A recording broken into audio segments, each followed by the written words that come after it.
Hola, ¿qué tal? Buenas tardes, bienvenidos a nuestra comunidad UNOSIC, a todo el público que hoy nos acompaña. Les agradecemos a toda esta audiencia que sigue nuestra transmisión a través de nuestra fanpage Universidad Nova en Ciencias Jurídicas. Y los invitamos también a compartir este en vivo para que otras personas se beneficien de esta capacitación continua de UNOSIC y sigamos presentando más docentes en esta calidad. Pues bueno, como les hemos dicho, uno de los ejes rectores de la Universidad Nova es la profesionalización de nuestra comunidad y de aquellos todos abogados que busquen capacitarse y prepararse para conocer también nuestra oferta educativa. Es un honor para mí y para esta Universidad Nova en Ciencias Jurídicas tener y presentar a una invitada de honor, a nuestra querida maestra, operadora y ponente del sistema penal acusatorio en esta videoconferencia, la maestra Nancy Villafán Pérez, orgullosamente, insisto, nuestra docente de Universidad Nova en Ciencias Jurídicas. Y ella nos va a presentar el tema debate de la audiencia intermedia, objeto y fin. A continuación, presentaré a nuestra ponente dando una breve reseña profesional que es muy amplia, sin embargo la vamos a reducir un poco por cuestión de tiempo. Les diré que la maestra Nancy Villafán Pérez es una abogada egresada de la Convención Honorífica de la Facultad de Derecho de la Universidad Nacional Autónoma de México, maestra en juicios orales y sistema penal acusatorio por la Escuela Jurídica y Forense del Sureste. Actualmente se encuentra cursando estudios de doctorado en ciencias penales, se encuentra certificada por acceso a capacitación en destrezas de litigación, audiencias preliminares y juicio oral. Actualmente se desempeña como abogada postulante en materia penal, especializada en sistema penal acusatorio. Ha participado como docente en diversos eventos académicos de distintas procuradurías y fiscalías generales de distintos estados de la República Mexicana, así como en tribunales superiores de justicia. Maestra Nancy, de verdad es un placer, es un honor contar con su presencia en esta ponencia que se denomina Debate de la Audiencia Intermedia, Objeto y Fin. Maestra, bienvenida y le cedemos los micrófonos para que nos comparta su experiencia. Bueno, pues muchísimas gracias a todos ustedes, muchas gracias a los coordinadores, rectores, directores de la Universidad Nova en Ciencias Jurídicas. Es un honor de verdad el hecho de haber sido invitada a impartir, a platicar, a conversar un poquito sobre este tema que en la práctica suele traernos muchas complicaciones, la celebración de la audiencia intermedia. Esta dinámica de la etapa intermedia en el proceso penal acusatorio, justamente como su nombre lo indica, se encuentra en medio de las dos etapas, la etapa de investigación y la etapa de juicio oral. Su nombre propiamente nos va a llevar a que en esta etapa intermedia se haga lo propio para poder preparar lo que será la etapa de celebración a juicio. Incluso en esta etapa intermedia es la oportunidad que se les da a las partes intervinientes como último momento procedimental para que hasta antes del dictado del auto de apertura a juicio oral, si es que éstas así lo desean, puedan llegar a la celebración de alguna salida alterna, como lo sería un acuerdo reparatorio o bien una suspensión condicional del proceso penal, o bien se pueda llegar al establecimiento de una forma de terminación anticipada del procedimiento, como en este caso sería un procedimiento abreviado. De no llegar las partes a ponerse de acuerdo para celebrar cualquiera de estas funciones que yo acabo de mencionar, llámese salida alterna o forma de terminación anticipada, se tendrá que dar continuidad a la celebración de la etapa intermedia a efecto de poder dictarse un auto de apertura a juicio oral. Dictado el auto de apertura a juicio oral, el asunto tendrá que ser remitido a la celebración de la etapa de juicio. Ya no podrá conocer un juez de control, sino que ahora tendrá que ser competente un tribunal de enjuiciamiento. En esta etapa intermedia es muy propio el tener que señalar que una vez decretado el cierre de la investigación complementaria, recuerden ustedes que en la etapa de investigación se sentaron las bases de lo que sería serían los hechos materia de la investigación complementaria a través del dictado del auto de vinculación a proceso, así como también quiénes serían las personas que quedarían sujetas a esa investigación complementaria. En la etapa de investigación, uno de los temas importantes es que también se impuso la medida cautelar en caso de que fuese procedente, a la cual quedaría sujeto el imputado durante el plazo de investigación complementaria y de aquí en adelante todo lo que tuviera que llegar a durar el procedimiento. Una vez decretado el cierre de la investigación, nuestro Código Nacional de Procedimientos Penales señala que se tendrán 15 días para que el Ministerio Público, a cargo del asunto, tome una determinación, esto es, decida formular su acusación, con lo que formalmente estaría dando inicio a la etapa intermedia en su fase escrita, o bien solicite que se decrete el sobreseimiento del asunto, o bien, en su caso, solicite la suspensión del proceso penal. Cualquiera de estas determinaciones, el Ministerio Público las tiene que tomar en ese plazo de 15 días, contados a partir de que se hubiese decretado el cierre de la investigación inicial complementaria.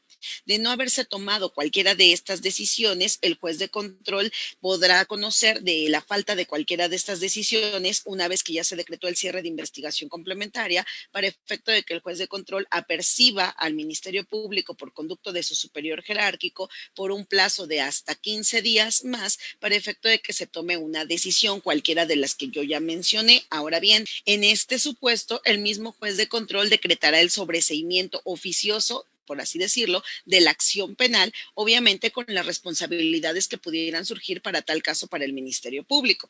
Pero me interesa puntualizar qué sucede una vez que el Ministerio Público decreta cierre de la investigación, transcurren estos hasta 15 días y formula su escrito de acusación.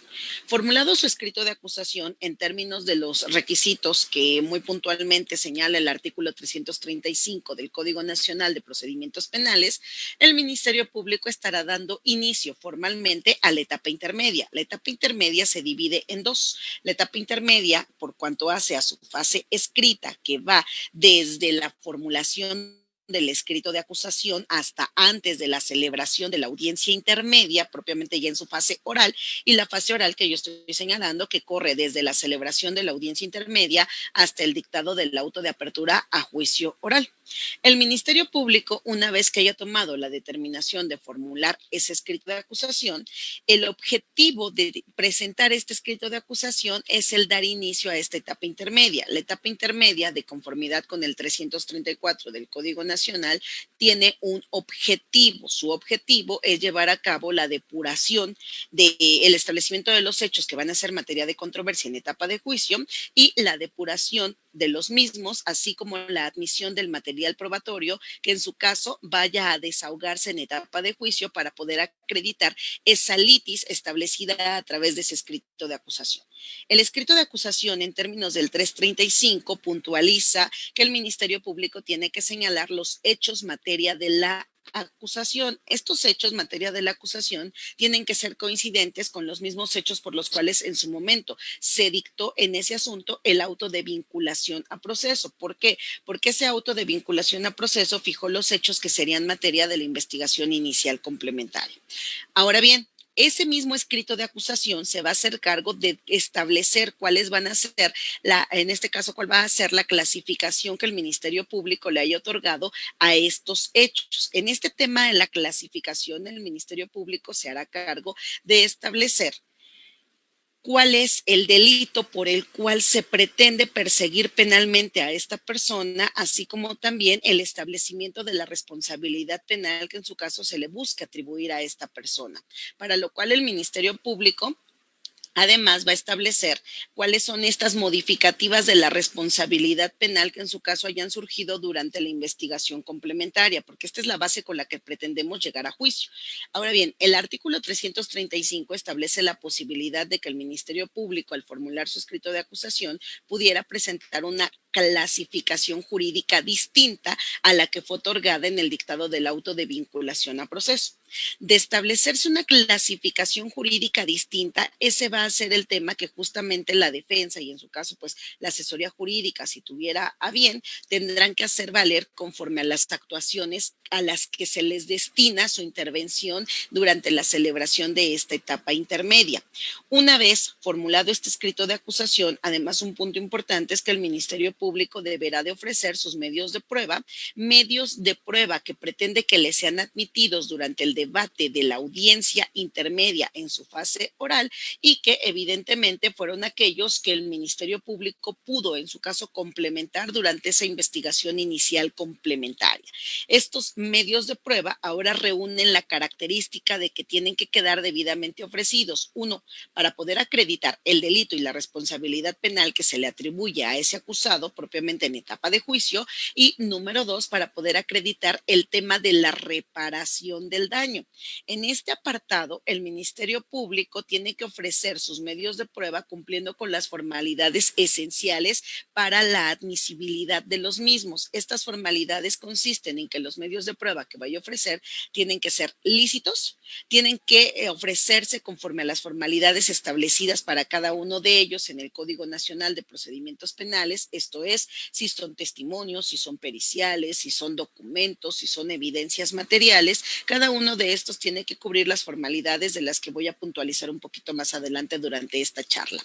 Así también el Ministerio Público tiene que ofrecer medios de prueba que no hayan sido declarados nulos con antelación, pero un punto bien importante, además los medios de prueba que se ofrezcan necesariamente deben guardar relación con los hechos materia de la acusación. De lo contrario, no estaríamos dando cumplimiento a un ofrecimiento cabal en términos de los puntos que regula el artículo 346 de nuestro Código Nacional de Procedimientos Penales. ¿Qué pasa si los medios de prueba no cumplen con estas formalidades? Bueno, pues van a ser materia de exclusión durante el debate de la celebración de la audiencia intermedia. La formulación del escrito de acusación implica para el órgano jurisdiccional que una vez presentado este escrito de acusación, el órgano jurisdiccional dentro de las 24 horas siguientes deberá de correr traslado a las partes intervinientes. Obviamente estoy hablando de asesor jurídico, víctima u ofendido, el acusado junto con su abogado defensor para que se pronuncien respecto de esta acusación. Aquí, bien, una vez que se presente ese escrito de acusación y que se corre traslado, es importante señalar la cuestión de los términos, porque esto en la práctica de verdad que nos trae muchas complicaciones. Una vez que se haya corrido el debido traslado, esto es, que hayan quedado debidamente notificados del escrito de acusación la víctima u ofendido, su asesor jurídico, el acusado y su abogado defensor, empiezan a computarse los términos para que cada uno de ellos presente sus actuaciones.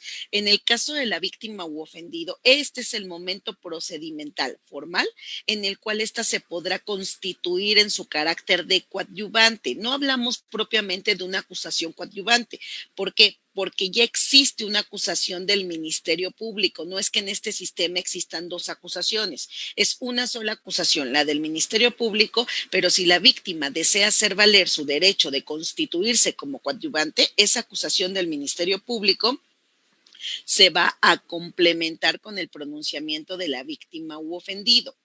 En el caso de la defensa, esta podrá plantear su intervención en términos de lo regulado en el artículo 340 del Código Nacional de Procedimientos Penales. ¿Qué sucede con estos puntos? Una vez que la víctima u ofendido, su asesor jurídico, se dieron por debidamente notificados del escrito de acusación formulado por el agente de Ministerio Público, para ellos van a correr 3 días a partir de esa notificación para efecto de que si lo desean hagan valer su derecho a constituirse como coadyuvantes. Nos vamos a ir al artículo 338 del Código Nacional de Procedimientos Penales, que muy puntualmente señala en qué podrá consistir la coadyuvancia de la víctima u ofendido. En esta parte es muy importante precisar que para que la víctima u ofendido se le tenga por constituida en coadyuvante del Ministerio Público, deberá de presentar un escrito en donde la víctima, Juana Martínez Sánchez, señala su derecho de constituirse como coadyuvante, designando como su asesor jurídico al licenciado en Derecho Pedro Pérez Hernández, por ejemplo, con cédula profesional X. ¿Por qué? Porque muchas veces el error lo tenemos en la práctica, que se presenta el escrito de coadyuvancia por el asesor jurídico. No, a quien se le está dando el derecho de constituirse como coadyuvante es a la víctima u ofendido. ésta, para efectos tales, tendrá la oportunidad de contar con un asesor jurídico. Recuerden ustedes que la figura del asesor jurídico es un derecho de la víctima u ofendido en este sistema de justicia penal acusatorio que se le hace de su conocimiento a cualquier víctima, a cualquier ofendido desde el inicio mismo del procedimiento. Desde que yo acudí a denunciar, desde que yo acudí a querellarme, se me hizo de mi conocimiento la posibilidad de contar con un asesor jurídico. Para efectos de hacer valer la coadyuvancia de manera formal, la coadyuvancia se tendrá que formalizar 3 días posteriores a la notificación que se me haya hecho del escrito de acusación.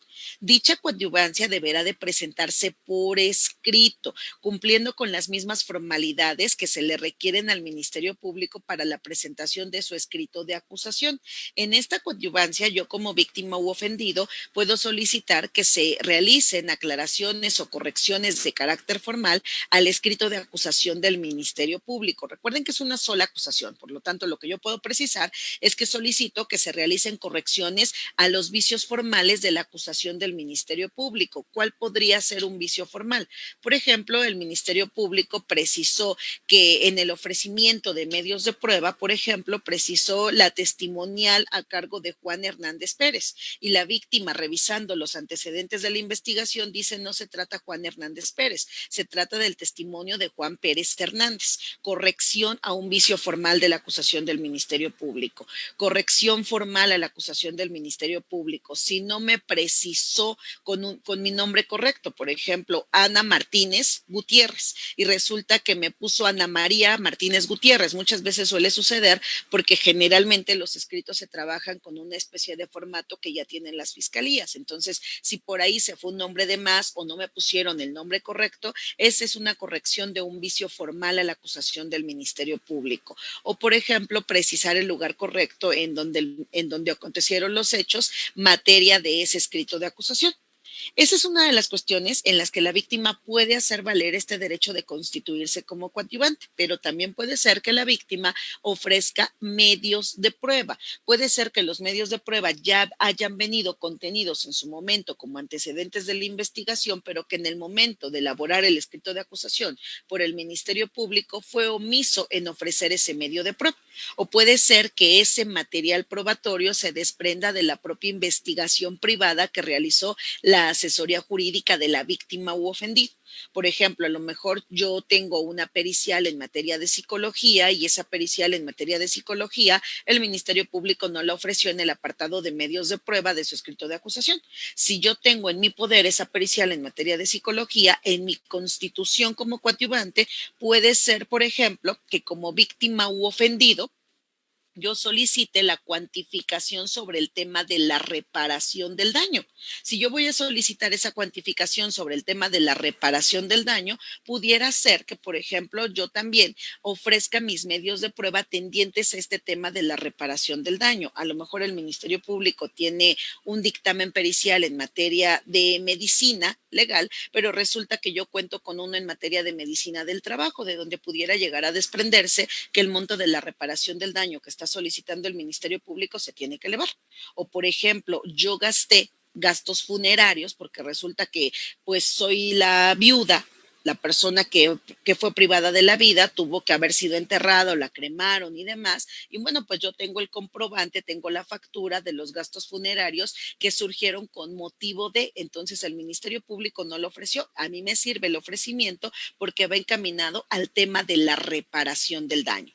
Estas son las partes puntuales que pudieran llegar a darse mediante la Constitución como coadyuvancia. Ahora bien, en este tema es importante también precisar uno de los errores que tenemos mucho en la práctica.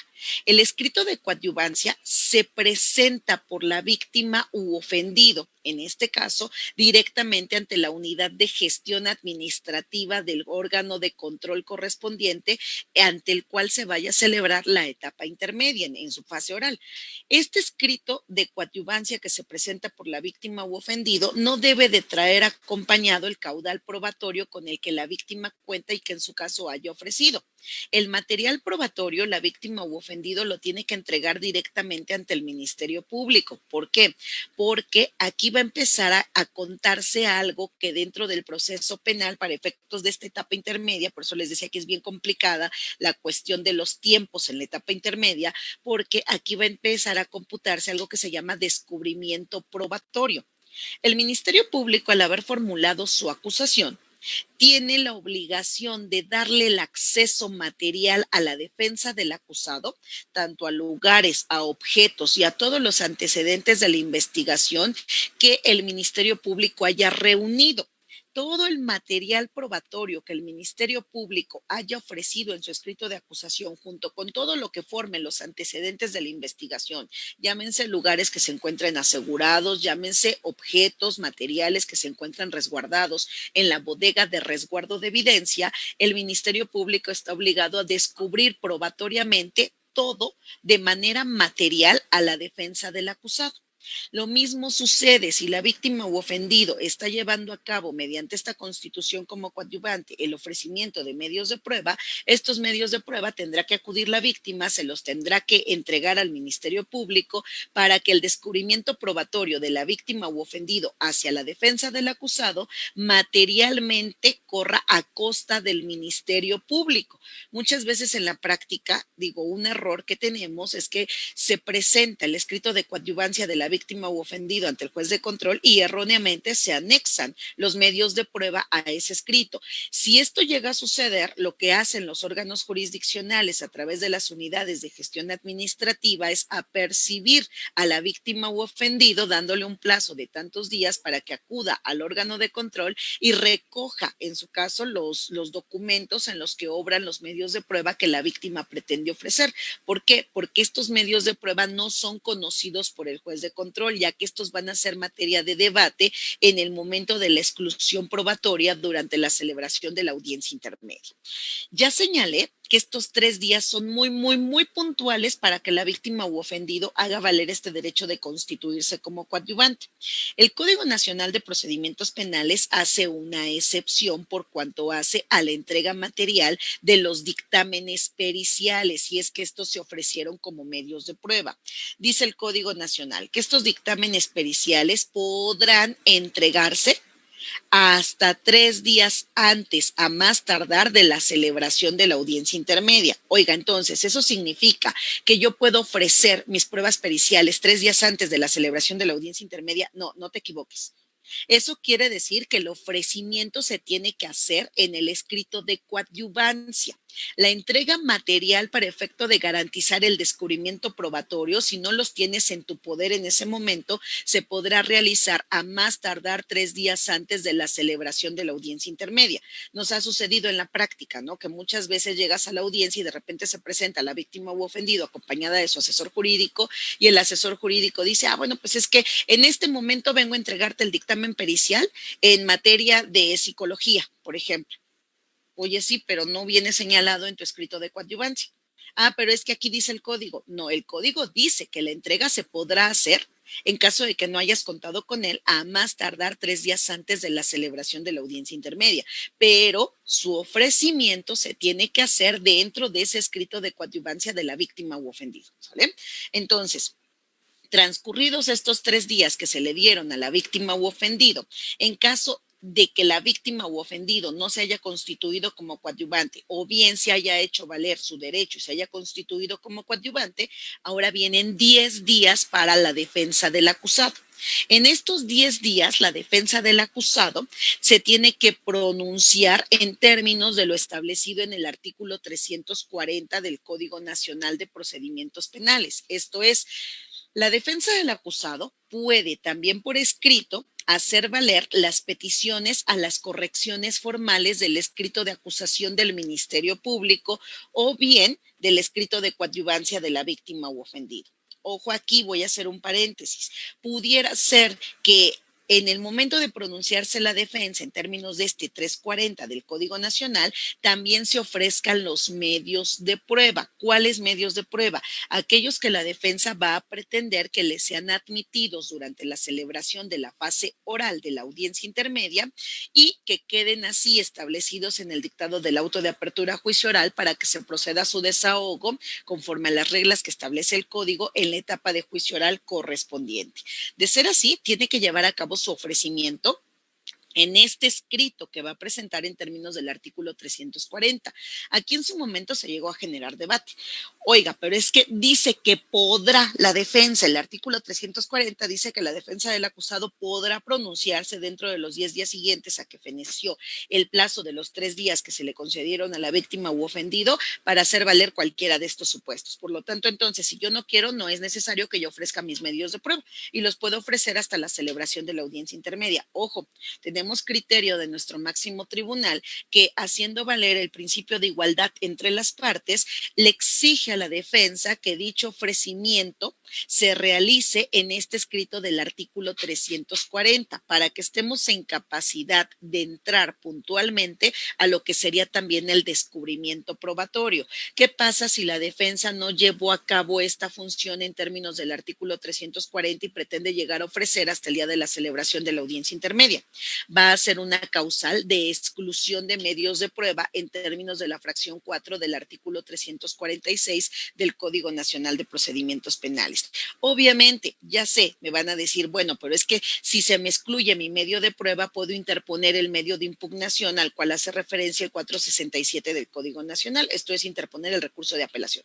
Es más, me puedo ir en vía de amparo indirecto respecto de la exclusión de mis medios de prueba, sí, por supuesto, pero pensemos en que nuestro acusado se encuentra sujeto a una medida cautelar privativa de la libertad. Mientras yo voy y tramito todos estos medios de impugnación a los que la misma ley me da lugar, el imputado, el acusado, va a seguir sujeto a la medida cautelar privativa de su libertad, pudiendo haberme evitado esta consecuencia si yo hubiera cumplido formalmente con este requisito que me señala el artículo 340 para el caso del ofrecimiento de los medios de prueba. Ahora bien, ¿cuál es la regla para el ofrecimiento de los medios de prueba a cargo de la defensa? No hay regla específica en el Código Nacional, sin embargo, bajo un principio de igualdad entre las partes, el ofrecimiento de medios de prueba que se realice por la defensa del acusado deberá de cumplir con las mismas formalidades que le son exigidas al agente de Ministerio Público.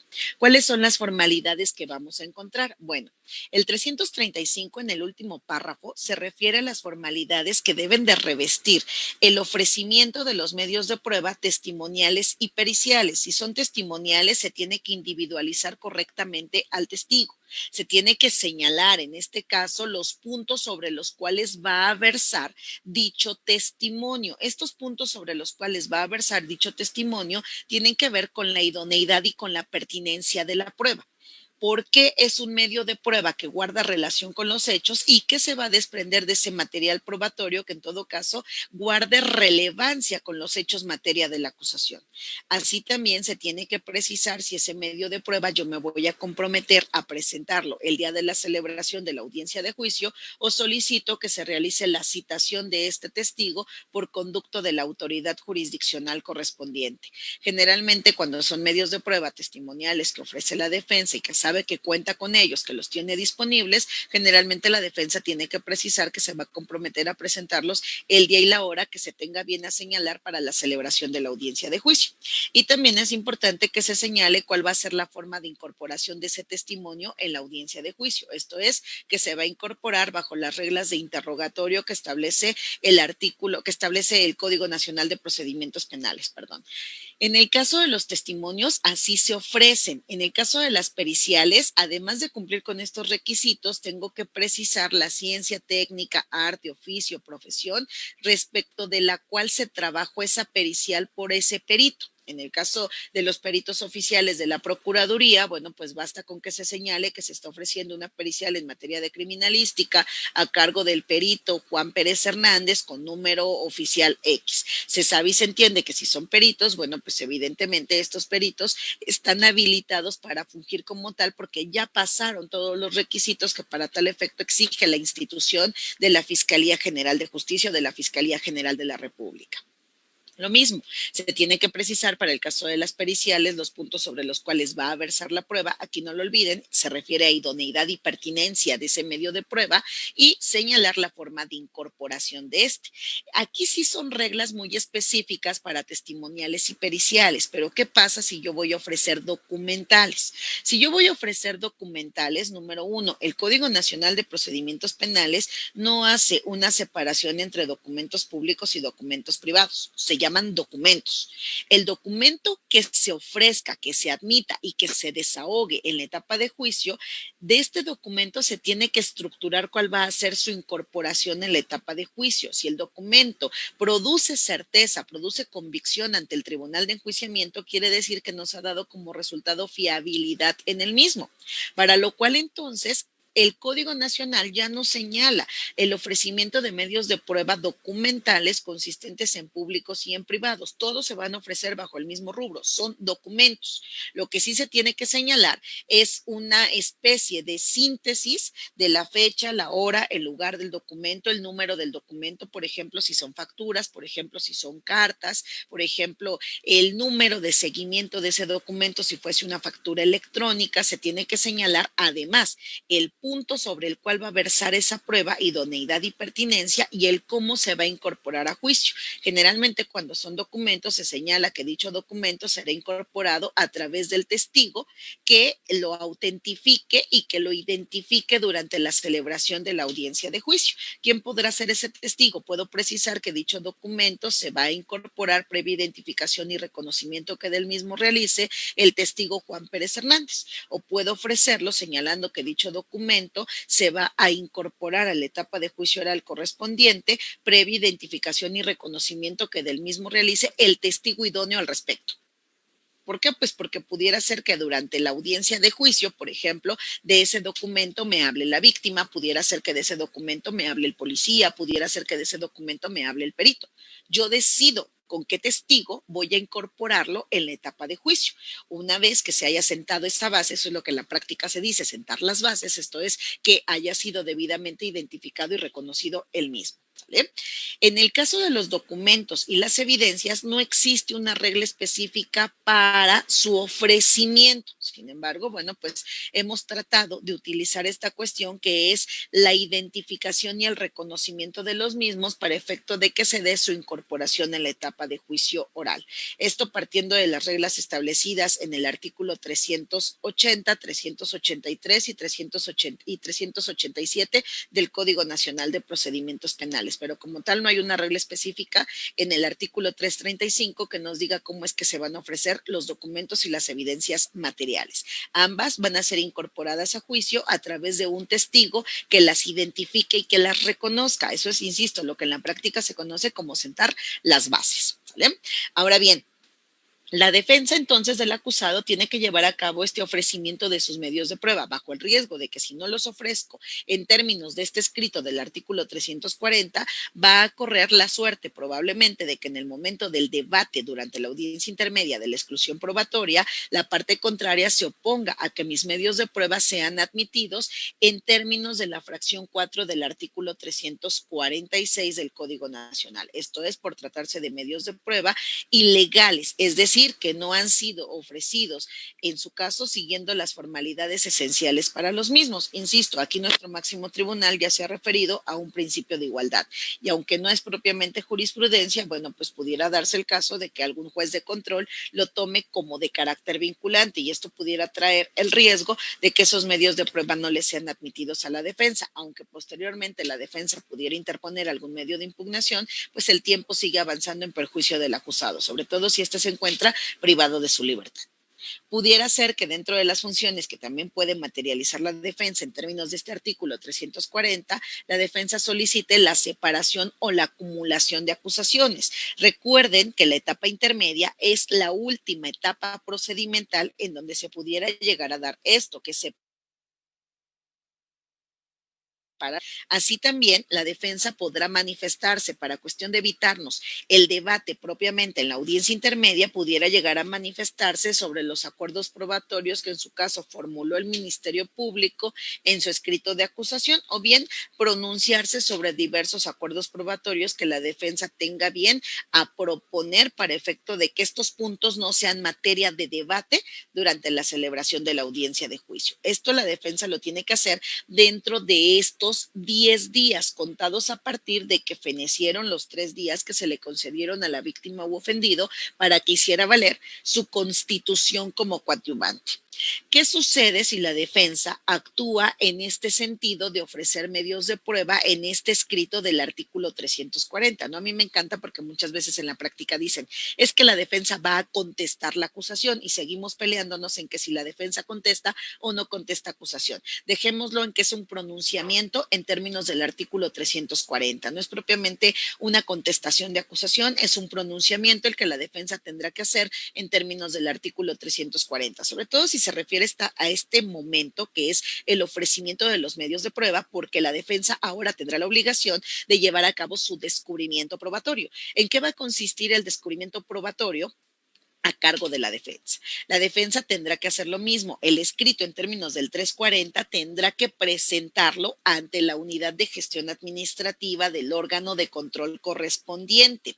Sin embargo, tendrá que llevar otro escrito que va a entregar se está ofreciendo. Por ejemplo, si yo ofrecí un testimonio a cargo de Juan Pérez Hernández, tengo que llevarle al Ministerio Público la entrevista que yo recabé de Juan Pérez Hernández. Si yo estoy ofreciendo la pericial en materia de criminalística o la pericial en materia de dactiloscopía, tengo que llevarle al Ministerio Público el dictamen pericial en esa materia correspondiente y entregarlo al Ministerio Público. Si yo recabé por cuenta propia, por ejemplo, algún video de alguna cámara privada, algún video que me haya sido transmitido de algún teléfono celular, tengo que llevarle su respectivo registro de cadena de custodia que la defensa haya practicado y tengo que llevarle al Ministerio Público en el medio en el que obre, llámese a lo mejor una USB, la copia íntegra de ese video que recabó la defensa.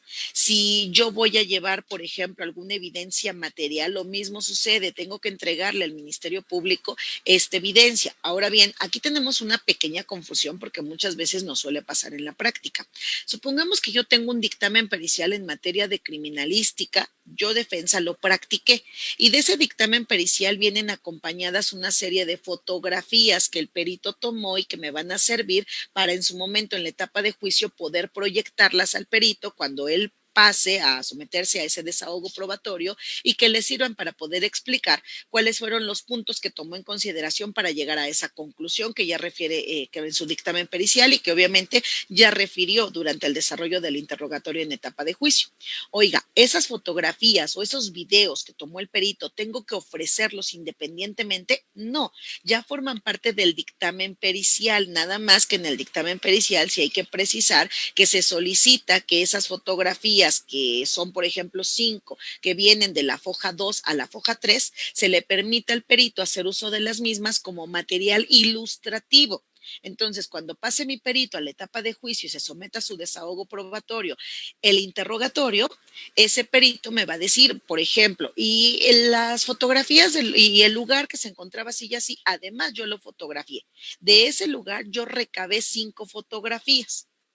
Entonces aquí yo ya tendría que hacer como uso de técnica de litigación, yo ya tendría que hacer, bueno, y usted refiere a haber tomado 5 fotografías del lugar, ¿es correcto? Sí, sí es correcto.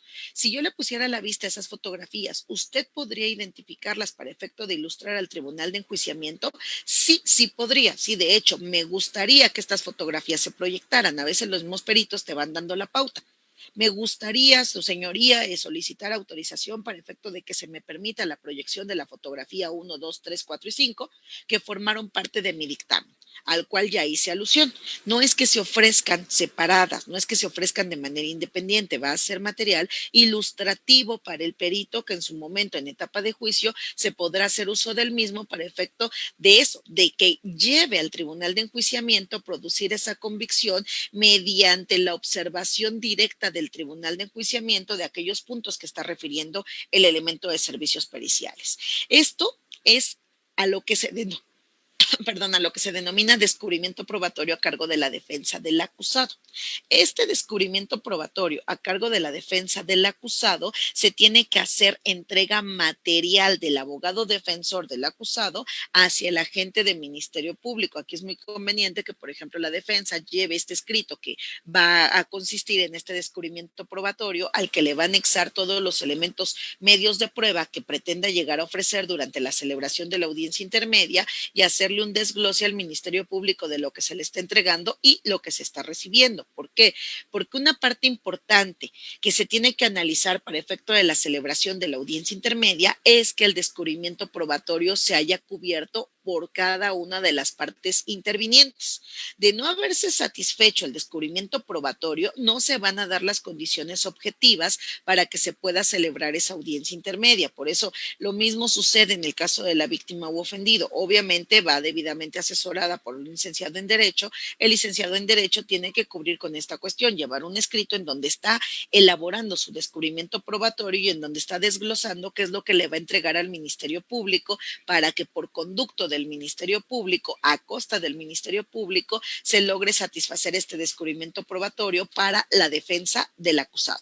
Lo mismo pasa con la defensa del acusado. Tiene que hacer este desglose y entregárselo materialmente al Ministerio Público, en donde va a quedar debidamente sentado que ya se estableció, que ya se logró satisfacer ese descubrimiento probatorio para que se den las condiciones objetivas para la celebración de la audiencia intermedia. ¿Vale?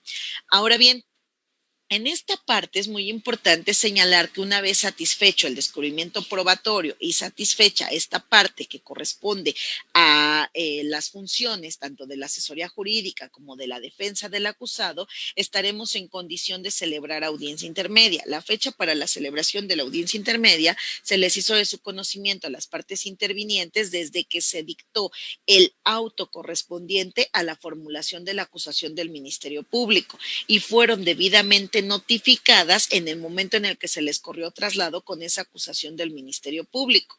Para estar en condiciones de celebrar esa audiencia intermedia, el Código Nacional de Procedimientos Penales, a partir de la formulación del escrito de acusación, se señala un plazo no menor a 30 días ni mayor a 40 días. ¿Por qué? Porque en este plazo se va a practicar este descubrimiento probatorio y se van a satisfacer las intervenciones de la víctima u ofendido en términos del artículo 338 por si desea constituirse como coadyuvante y la intervención de la defensa en términos del artículo 340 del Código Nacional de Procedimientos Penales.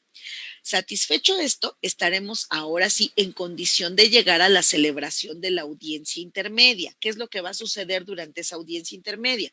Primeramente, una vez individualizadas las partes y el juez de control haciendo el conocimiento de estas, cuál es el objetivo y el fin de la celebración de la audiencia intermedia, el juez de control le concederá el uso de la voz al agente de Ministerio Público. Es importante precisar que si para efectos de la celebración de esta audiencia intermedia la víctima u ofendido se había constituido en su carácter de coadyuvante en términos del artículo 338, pero no se presenta a la celebración de la audiencia intermedia, pierde en automático su carácter de coadyuvante y entonces únicamente podrá contar con asesor jurídico, pero ya no tendrán valor las pretensiones que hizo valer en términos de ese artículo 338 al pretender constituirse como coadyuvante, salvo que la víctima u ofendido justifiquen la inasistencia a la celebración de esa audiencia intermedia. Pero aquí sí es muy importante precisar que la víctima u ofendido, si se constituyó como coadyuvante, está obligada a presentarse a la celebración de la audiencia intermedia. Oiga, pero ¿qué sucede si la víctima u ofendido, por ejemplo, no se constituye en su carácter de coadyuvante? ¿Ya no podrá intervenir en la etapa de juicio? Por supuesto que sí puede intervenir en la etapa de juicio. Su asesor jurídico tendrá la misma función de realizar algún interrogatorio, por ejemplo, a los testigos del Ministerio Público, a los peritos del Ministerio Público. Podrá el asesor jurídico realizar contrainterrogatorio a los testigos o peritos de la defensa. Lo que sucede es que pierde las pretensiones. ¿Cuáles pretensiones? El ejemplo que yo les puse, si yo voy a ofrecer alguna pericial en materia de psicología para la víctima y no me presento a la celebración de la audiencia intermedia, sí hice mi escrito de coadyuvancia, pero no me presento a la audiencia intermedia y no justifico el por qué no me presenté, en automático ya perdí el derecho de hacer valer esa pretensión. Es decir, que solamente nos vamos a quedar con los medios de prueba que puntualmente haya ofrecido el Ministerio Público y que le hayan sido debidamente admitidos. No va a haber lugar en etapa de juicio para que se desahogue mi medio de prueba, pero yo como víctima, mi asesor jurídico, sí podemos estar presentes. Incluso en la etapa de juicio, siempre, aunque yo no me haya constituido como coadyuvante, el juez del tribunal de enjuiciamiento siempre le va a preguntar a mi asesor jurídico si tiene algo que manifestar, si tiene alguna pregunta que formular al testigo o al perito del Ministerio Público, o si desea contrainterrogar al testigo perito del abogado defensor. Lo mismo sucede con la víctima u ofendido, si tiene alguna duda, si quiere hacer alguna manifestación de lo que vaya sucediendo durante la etapa de juicio. Acuérdense que ese es un derecho, la asesoría jurídica es un derecho, en tanto la coadyuvancia es una facultad que tiene la víctima u ofendido y que esa facultad se materializa 3 días siguientes a la notificación del escrito de acusación del Ministerio Público para efectos de esa etapa intermedia. ¿Vale? ¿Qué va a suceder entonces durante esta audiencia intermedia? El agente del Ministerio Público va a exponer sucintamente el contenido de su escrito de acusación. Luego entonces se le va a dar el uso de la voz a la asesoría jurídica para efecto de que si lo desea haga valer ahí mismo su pretensión de solicitar las correcciones formales a la acusación del Ministerio Público o su pretensión en su carácter de coadyuvante del Ministerio Público. Lo mismo va a suceder con la defensa. Se le va a dar el uso de la voz para que de una manera muy breve la defensa haga valer cuál es su pretensión en caso de que tuviéramos que llegar a la etapa de juicio. Si durante el desarrollo de la audiencia intermedia, por ejemplo, al Ministerio Público solicita la formulación de alguna forma de terminación anticipada del procedimiento, como sería el procedimiento abreviado, inmediatamente se va a verificar si las condiciones para ese procedimiento abreviado ya están dadas durante la celebración de esa audiencia intermedia, lo que quiere decir que se va a interrumpir la celebración de la audiencia intermedia para aperturar una audiencia para el trámite de la forma de terminación anticipada procedimiento abreviado. Lo mismo pasaría si tuviéramos alguna propuesta de alguna salida alterna. En caso de no llevarse a cabo, se continuará con la celebración de la audiencia intermedia dentro del procedimiento ordinario que nosotros ya conocemos. Una vez expuestos estos puntos y habiendo quedado satisfecha la parte del descubrimiento probatorio, el juez de control les pregunta a las partes intervinientes si cada uno de ellos ya se encuentra debidamente impuesto de los antecedentes de la investigación y si se dio por satisfecho el descubrimiento probatorio. Si las partes manifiestan asertivamente que así es, ahora entonces pasaremos a esta parte que tiene que ver con el ofrecimiento y la exclusión de los medios de prueba. Al Ministerio Público generalmente se le indica durante esta audiencia intermedia que únicamente se haga cargo en su primera intervención de pronunciar sucintamente el contenido de esa acusación. Posteriormente se abrirá un momento exclusivo para el debate de los medios de prueba que van a ser materia de admisión o que van a ser materia de exclusión. Incluso como el mismo escrito de acusación, la coadyuvancia de la víctima y en su caso la postura que la defensa haya tenido fueron presentados por escrito ante el juez de control, hay criterios de algunos jueces de control que para efecto de que la audiencia intermedia se lleve de manera más dinámica, ya no se realice propiamente el ofrecimiento de todos los medios de prueba de manera desglosada. Únicamente se refiere el Ministerio Público en el capítulo, por ejemplo, de testimoniales, a la testimonial número 1 de Juan Pérez Hernández, la testimonial número 2 de Pedro Martínez Sánchez y la testimonial número 3 a cargo de María de Jesús Sánchez Rodríguez, por ejemplo. En ese mismo momento se le da el uso de la voz a la defensa para que en caso de que lo considere se pronuncie respecto de la exclusión de alguno de estos medios de prueba. Si la defensa, por ejemplo, se pronuncia sobre la exclusión del medio de prueba testimonial número 2, por ejemplo, la defensa tiene que precisar cuál es la causa por la cual está solicitando si ha excluido ese medio de prueba. Para las causas de exclusión nos vamos al artículo 346. ¿Qué medios de prueba van a ser materia de exclusión? Número 1, artículo 346, los que tengan efectos dilatorios. ¿Cuáles van a tener efectos dilatorios? Los que resulten ser sobreabundantes, impertinentes o innecesarios. ¿Qué quiere decir sobreabundantes? Que se estén ofreciendo 2 o más medios de prueba tendientes a acreditar exactamente el mismo hecho materia de la acusación o materia del pronunciamiento de la defensa, que resulten ser excesivos para acreditar el mismo hecho materia de. ¿Qué quiere decir que sean impertinentes? que no guardan relación con los hechos materia de la controversia. ¿Qué quiere decir que sean innecesarios? Innecesarios quiere decir que su ofrecimiento se está realizando para acreditar un hecho que es de carácter notorio, un hecho que todos nosotros conocemos. Por lo tanto, entonces, estos medios de prueba solamente tendrían efectos de carácter dilatorio, es decir, retardar, demorar el mismo procedimiento. Siguiente supuesto, podrían ser materia de exclusión por haberse obtenido con violación a derechos fundamentales. En este caso, este apartado se refiere a los medios de prueba de naturaleza ilícita.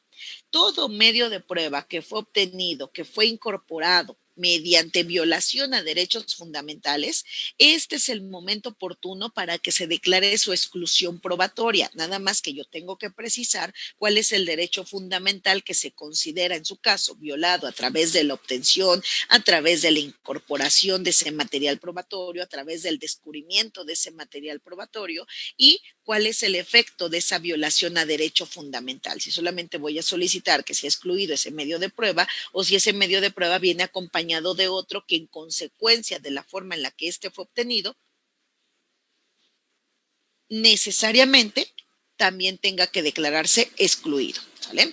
Ahora bien, puede ser que también se señale la exclusión de medios de prueba por haber sido declarados nulos. ¿Qué quiere decir esto? Bueno, que en su momento se planteó un incidente para que se declarara la nulidad de determinado dato de prueba durante la celebración de la etapa de investigación inicial, por ejemplo, durante la audiencia inicial, puede ser que se haya pronunciado algún incidente en términos del 264 para que se declarara la nulidad de ese dato de prueba por haberse obtenido con violación a derechos fundamentales. Y existió pronunciamiento del juez de control en ese momento sobre la declaratoria de nulidad de ese dato de prueba. Si fue declarado nulo por haberse obtenido en contravención a derechos fundamentales, no puede llegar a perfeccionarse y ofrecerse como medio de prueba para efecto de la etapa intermedia.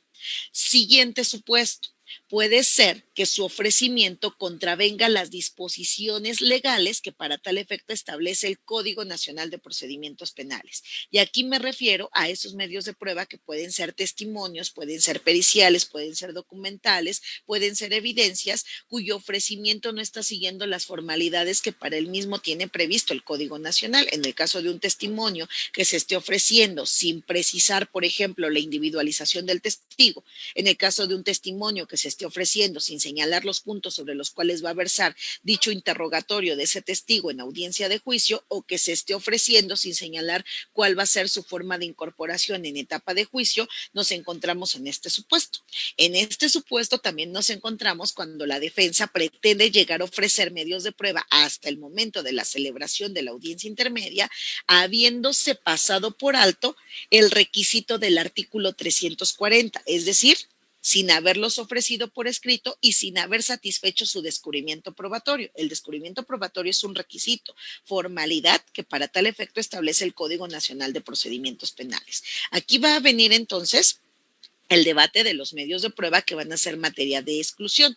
Aquellos sobre los cuales la parte contraria no tenga manifestación para efectos de que sean excluidos, quiere decir que van a quedar debidamente admitidos y su admisión va a ser la única que se va a encontrar en el dictado del auto de apertura a juicio oral. El auto de apertura no se refiere a los medios de prueba excluidos. Eso fue incluso que los medios de prueba siempre se ofrezcan siguiendo las formalidades esenciales de acuerdo a lo que yo pretendo llegar a acreditar conforme al planteamiento de mi teoría del caso, porque de la manera en la que estos medios de prueba me son admitidos, generalmente se tiene que llevar a cabo su desahogo en etapa de juicio. Casi siempre se utiliza la misma dinámica, primero ofrezco testimoniales, luego ofrezco periciales, luego ofrezco documentos y luego ofrezco evidencias materiales, ¿sale? Aquí también es muy importante puntualizar que, por ejemplo, la confesión a cargo del acusado no se ofrece jamás como medio de prueba.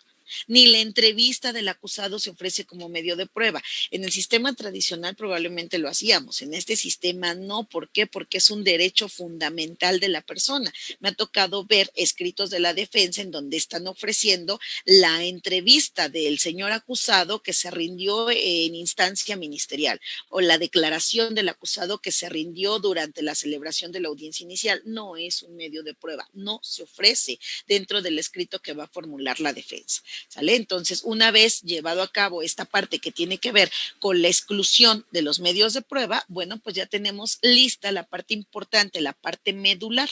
Aquí es muy importante que el ofrecimiento de los medios de prueba a cargo de la defensa cumpla con dos fines. Esos medios de prueba que la defensa va a ofrecer tienen que cumplir ya sea con el fin de acreditar alguna causa excluyente de responsabilidad penal, alguna causa excluyente de responsabilidad penal a favor de su defendido, o bien alguna causa extintiva de la acción penal a favor de su defendido. Eso quiere decir lo que nos han enseñado en la práctica, que se conoce como una defensa de carácter activo. Activa quiere decir que estoy ofreciendo material probatorio que tiene un fin. ¿Cuál es el fin? Acreditar alguna causa excluyente de responsabilidad penal a cargo de mi acusado o acreditar alguna causa extintiva de la acción penal. En este sentido, me voy a las causas excluyentes establecidas en el artículo 405 del Código Nacional de Procedimientos Penales, porque sobre de eso va a partir mi estrategia como defensa desde la celebración de la etapa intermedia y que obviamente se va a materializar en la celebración de la etapa de juicio oral. En caso de que hayan existido, por ejemplo, incidencias, este es el último momento también para efecto de que estas incidencias se planteen frente al juez de control y aquí mismo en su caso se resuelvan.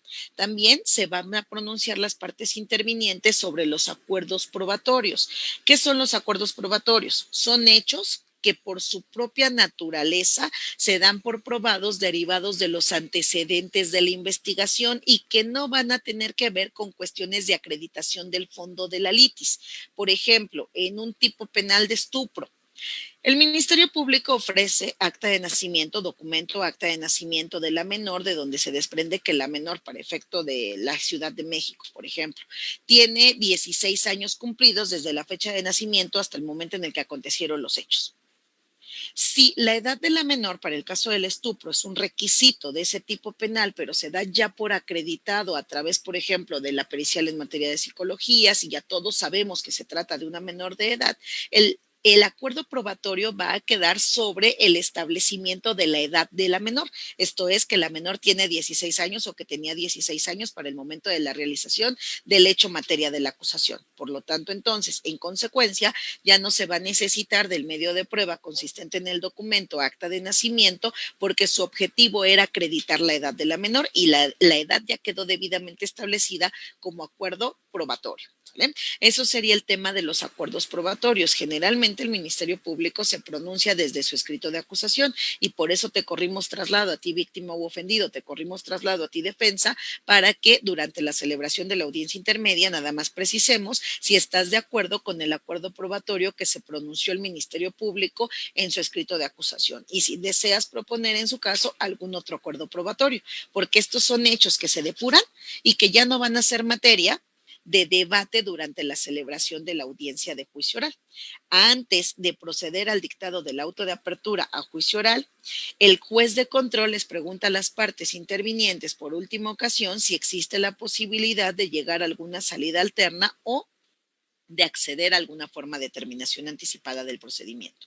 Si las partes se pronuncian en el sentido de que no es viable ninguna salida alterna ni tampoco ninguna forma de terminación anticipada del procedimiento, en ese mismo momento se procede al dictado del auto de apertura a juicio oral o se pudiera dejar el dictado del auto de apertura a juicio oral para dictarse dentro de las 48 horas siguientes a que feneció la celebración de la audiencia intermedia, de manera tal que teniendo el dictado del auto de apertura a juicio oral, a partir de este momento el auto de apertura tiene que ser radicado para efectos de que ya conozca un tribunal de enjuiciamiento. Dictado el auto de apertura a juicio oral, si no existen aclaraciones al contenido del mismo, el juez de control termina su competencia y todo lo que haya sucedido durante la etapa de investigación y durante la etapa intermedia queda firme hasta este momento. Oiga, ¿qué pudiera ser materia de interposición de recurso de apelación durante la celebración de la audiencia intermedia?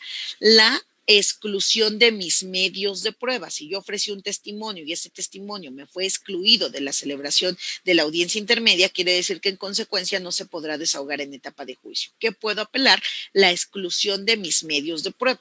La exclusión recuerden que yo lo precisé ya hace unos momentos, va a quedar referida durante el segmento de la celebración de la audiencia intermedia en su fase oral. En tanto, la admisión es la única que va a quedar referida en el dictado del auto de apertura a juicio oral. ¿Bien? Creo que con esto estoy tratando de tocar los puntos más importantes de la celebración de la audiencia intermedia. Y bueno, creo que pasaríamos a darle el uso de la voz a los directivos y coordinadores de la Universidad Nova para el caso de que exista alguna pregunta que nos dé la oportunidad de poder resolverla. Muchas gracias, querida maestra Nancy. Efectivamente, una ponencia de mucho interés. Es un tema muy técnico, jurídico, obviamente, para grandes especialistas como usted. Tenemos algunas preguntas, maestra. Se las voy a leer todas y usted me responde al final. La primera pregunta nos la hace un alumno de maestría y nos dice, ¿es correcto que se ofrezca un testigo policía para introducir entrevistas de testigos presenciales? ¿O le parece que le damos contestación a esa, maestra, y continuamos con la que sigue? Perfecto, ok. A ver, me hago cargo. La pregunta es si es correcto que se ofrezca un testigo policía para introducir entrevista de testigos presenciales. No, realmente el testigo presencial tendría que acudir. Una de las funciones de los elementos de la policía es llevar a cabo la investigación en apoyo del esclarecimiento de los hechos que busca el agente de Ministerio Público, de manera tal que si el policía, por ejemplo, el primer respondiente se percató que en el lugar había 5 personas que presenciaron la realización del hecho, de esas 5 personas tuvo que haber recabado la información, datos, para que en su momento estos fueran requeridos por el agente de Ministerio Público y se presentaran a rendir vía entrevista toda la información que les constara en relación a los hechos. Recuerden que tenemos precisado en el Código Nacional de Procedimientos Penales que todos los medios de prueba se tienen que desahogar bajo estos principios de inmediación y contradicción, salvo las excepciones previstas en el artículo 386. ¿Cuáles son estas excepciones del 386? Por ejemplo, que mi testigo estuviera muerto. Por ejemplo, ahorita con motivo de la pandemia, supongamos que yo tenía mis 2 testigos que presenciaron la realización del hecho, pero resulta que los 2 testigos pertenecían a la misma familia y bueno, desafortunadamente fueron contagiados con motivo de COVID y no la libraron. Pues entonces esas entrevistas que obran en un registro por escrito podrán ser introducidas bajo la excepción del 386, esto es, previa lectura que de las mismas se realice, siempre y cuando se acredite la causa de excepción por la cual se van a introducir de esta manera. Así es, muy interesante. Maestra, la siguiente pregunta es, ¿la prueba material o evidencia, en este caso la arma de fuego, con qué testigo idóneo se puede llevar a juicio? Por ejemplo, pudiera ser que la víctima u ofendido dice, bueno, pues es que yo iba caminando sobre la acera X cuando entonces una persona, sexo masculino, que es justo la persona que hoy tengo enfrente, que hoy ya sé que responde al nombre de Juan Pérez Hernández, la persona que me cometió el robo, esta persona venía con una pistola, características, yo la vi porque me apuntó directamente, me apuntó enfrente, yo la vi. Entonces, ya que me dio las características, eso es lo que en la práctica yo les decía, sentar las bases. Ahora sí, entonces, usted acaba de referir que la persona tal amenazó con una pistola características tales. Sí, ¿usted está seguro de lo que está diciendo? Sí, por supuesto. Si yo le pusiera a la vista esta pistola, ¿usted podría reconocerla? Sí, claro, yo ya dije que la tuve enfrente de mí durante aproximadamente tantos segundos. Puede ser que se incorpore por medio de la víctima, pero si, por ejemplo, el policía, primer respondiente, dice que en el momento de la detención en flagrancia, cuando se le practica la revisión a la altura de la bolsa trasera izquierda del pantalón de mezclilla que portaba el sujeto agresor, le fue localizada arma de fuego, características tales y tales, puede ser que la incorporación se realice a través de ese policía una vez que haya sentado las bases. Si el policía dice, yo la vi, yo fui la persona que lo revisó, yo le quité el arma de fuego, yo la aseguré, me encargué de, entonces el elemento de la policía que practicó cadena de custodia puede ser que por medio de él se incorpore o puede ser que sea a través del perito en materia de balística. Cuando yo digo testigo idóneo, es cualquiera que me proporcione información sobre la evidencia material por cuanto hace a sus características, para efecto de que al ponérsela a la vista, la identifique, la reconozca y el tribunal de enjuiciamiento tenga la certeza de que se trata de ese material del que previamente ya había hablado el testigo. Así es, mucha razón, maestra. Y la última pregunta es, ¿la prueba de refutación en qué consiste ¿Y en qué etapa se puede ofrecer? En etapa de juicio, en etapa de juicio, por ejemplo, me acabo de enterar de alguna nueva circunstancia que contradice lo que señala algún perito, por ejemplo, una pericial en materia de dactiloscopía que se llevó sobre cierto documento, y entonces yo puedo presentar esa prueba de refutación. Son excepciones al manejo de las pruebas en etapa de juicio, pero realmente es muy complicado porque corre bajo mi cuenta el acreditar que para mí es nuevo este hecho, que yo no lo conocí con anterioridad y que por lo tanto no lo pude preparar anteriormente para que en su momento pudiera ser objetado ese material probatorio. Claro que sí. Entonces, como vemos, no todo sigue una regla. Obviamente se tienen que ir desarrollando las audiencias conforme a cada caso y entonces eso solamente no lo va a dar la preparación. O sea, a quienes les interese este tema, a quienes les guste, les apasione la materia penal, pues obviamente tendrán que especializarse y poder responder a cada situación conforme se vaya presentando. Maestra, pues nosotros le agradecemos mucho esta aportación académica para esta Universidad Nova en Ciencias Jurídicas de manera virtual y yo quisiera hacerle extensivo el agradecimiento, insisto, de toda la comunidad UNOCIC que integramos a la Universidad Nova en Ciencias Jurídicas y también de todos aquel público que nos está acompañando por esta excelente ponencia. Le agradecemos a todos los que nos han seguido en vivo y me permito, maestra, poder entregarle un reconocimiento y se lo voy a hacer leer. La Universidad Nova en Ciencias Jurídicas SC otorga el presente reconocimiento a la maestra Nancy Villafán Pérez por su valiosa participación en la videoconferencia Debate de la Audiencia Intermedia, Objeto y Fin, dado en Chautempan, Tlaxcala, a 21 de agosto del 2020. Les agradecemos a todos, maestra, muchas gracias, principalmente a usted, y les agradecemos a todos, nuestra comunidad UNOCIC, así como el público en general y abogados por seguirnos en vivo. Y no olviden compartir este video para que muchos abogados y muchas personas interesadas en el derecho gocen de esta capacitación constante de la Universidad Nova. Próximamente llevaremos más tópicos para la capacitación. No olviden seguirnos también en nuestras redes sociales, Universidad Nova en Ciencias Jurídicas, a través de YouTube, Universidad Nova en Ciencias Jurídicas.